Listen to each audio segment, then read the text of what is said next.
नमस्कार, जय हिंद। मैं हूं रौनक और आप देख रहे हैं फन तंत्र। कोरोना की दुनिया कमाल है। जो खुद आज तक कागज से पोंछते थे वो भी हमें सिखा रहे थे कि हाथ कैसे धोया जाए। सिखा रहे थे हमें जो जब साबुन नहीं था तब भी राख से हाथ धो लेते थे, मिट्टी से हाथ धो लेते थे। सिखा रहे थे हमें जो आज भी अपने घरों में जूते चप्पल बाहर उतार कर ही घुसते हैं। सिखा रहे थे हमें जिन्हें आज भी बीवी बच्चों के सामने इस उम्र में भी पिताजी लेट नहाने पर झाड़ देते हैं। आपके पापा भी झाड़ते हैं क्या? ये वीडियो टैग करना, उनको जरूर दिखाना, ठीक है। वेल, मैं ये कह रहा था कि इस वक्त कोरोना की जो मास्क वाली दुनिया है ना, वो भी एकदम अजब गजब दिखाई दे रही है। अजब नज़ारे दिखाने लगी है हमको। नेचर के खिलाफ आज तक हमने इतना कुछ किया है कि जब नेचर बदला लेने पर आई है तो हम मुंह दिखाने के लायक नहीं बचे, मास्क लगा के घूम रहे हैं। एक खतरों के खिलाड़ी वो लोग भी नजर आए हैं जो फर्जी कोरोना नेगेटिव की रिपोर्ट बनाकर छुट्टियों की सेल्फियां पोस्ट करना चालू कर चुके हैं। वैसे एक बात तो है, जनवरी के महीने में हमारे देश में पहला केस रिपोर्ट होने से आज 26,27,663 केस। एक सेकंड, जब मैं वीडियो बना रहा हूं तब तो इतना ही है, हो सकता है बढ़ गया हो। इन 6.5 महीने में जीवन काफी बदल गया है। जब 20 केस थे तब दरवाजा खोलने में बहुत डर लगता था। अब 26 लाख से ज्यादा हो गए तो बहुत सारे लोगों को फिक्र ही नहीं है।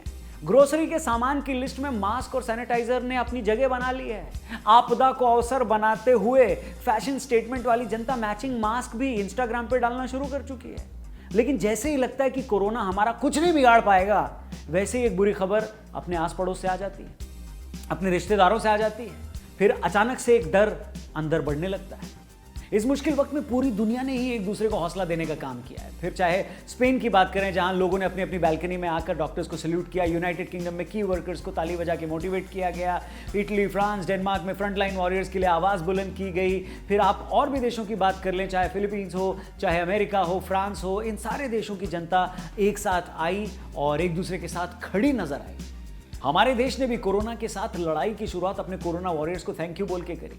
चाहे doctors, nurses, paramedical staff, ambulance drivers समेत अस्पतालों में काम करने वाले कर्मचारी, एसेंशियल सर्विसेज से जुड़े लोग, पुलिस, बैंकर्स, व्यापारी वर्ग, इन सबको थैंक यू बोलने के लिए पूरा देश बालकनी में आया, ताली और थाली बजाई। पैनिक भरे माहौल में आपसी कंपैशन बढ़े, हमारे बीच डिसिप्लिन को हम लोग फॉलो करें, इन सब के लिए हम एक दूसरे के साथ खड़े हुए।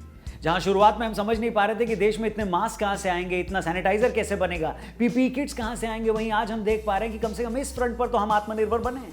वैसे कभी कभी तो लगता है कि हम सैनिटाइजर के मामले में इतने आत्मनिर्भर हो गए कि मेरे को लग रहा है कहीं नेता लोग चुनाव में शराब की जगह सैनिटाइजर की बोतलें ना बंटवाने लगे, या सरकार कहीं सैनिटाइजर और मास्क राशन कार्ड से ही ना बांटने लगे।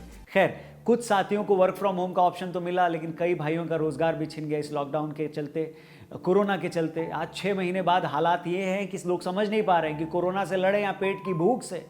बाकी देश जहां सिर्फ चीन से आए वायरस से लड़ रहे थे, हमको चीन से सीमा पर भी लड़ना पड़ा। फिर बीच में ये सिचुएशन बनी कि टेस्टिंग लैब्स कहां बनेंगी, कैसे टेस्ट होंगे, से 3 करोड़ टेस्ट हो गए। इसका आंकड़ा छूने तक हमने काफी लंबा सफर तय किया है। इस सफर में हमारे यहां मृत्यु दर 1.93% रही तो रिकवरी रेट 72% पहुंची। ये एक हिम्मत तो देता है, पर लड़ाई अभी भी बाकी है। लड़ाई बाकी है उस डर से जिसमें आदमी किसी और भी बीमारी से वेंटिलेटर पर हो, लेकिन वो भी जानना पड़ता है कि रिपोर्ट उसकी पॉजिटिव तो नहीं है कोरोना की। लड़ाई बाकी है उस डर से जब कोई अपना चला जाए और उसके आसपास उसके परिवार के 10 लोग भी ना हो, क्योंकि रूल ये कहता है कि ज्यादा लोग उसके क्रियाक्रम में भी शामिल नहीं हो सकते।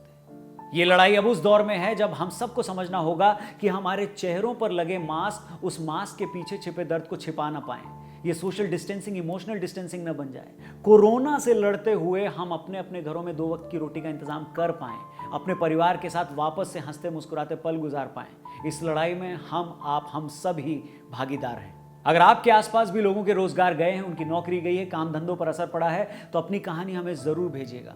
हम आपकी आवाज बनते रहेंगे और अगला वीडियो जरूर देखिएगा, क्योंकि ये इसी से जुड़ा हुआ है। और एक बात चलते चलते आपसे पूछनी है कि आपने BIB के बारे में सुना? पता है आपको ये क्या है? BIB क्या लगता है आपको ये क्या है?